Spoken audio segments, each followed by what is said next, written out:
zela min ure mal somna katsan a ro puye shi selna silefe ei levar som tene min petu kalalpa faklo the kan nilo fakla sain kan sai zelang kan lalpa tan kan lamang kasaril ru ramal som na bangyan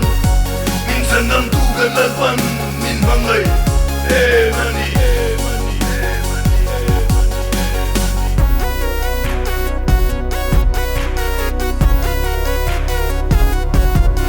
le rual u le nau le lai chi za leng song chun le suwa rai du le min pe an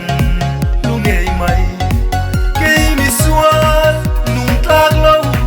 min mangai le zel mo tu tin mo kalal pan rong bol min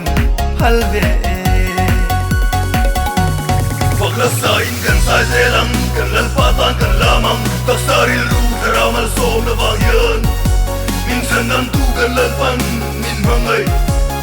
mani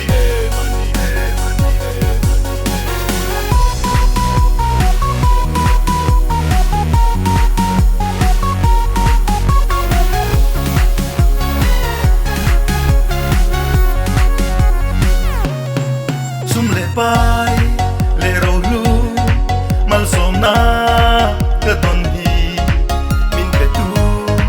lam ve in arong bol zel tuin til pe ka rong bolin kalal ram zau ve na te to bin me yang o ne na kan sang nge yang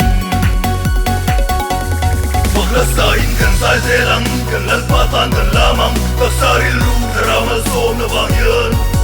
min sanam tu kan lalpan min mangai mani fakla sain kan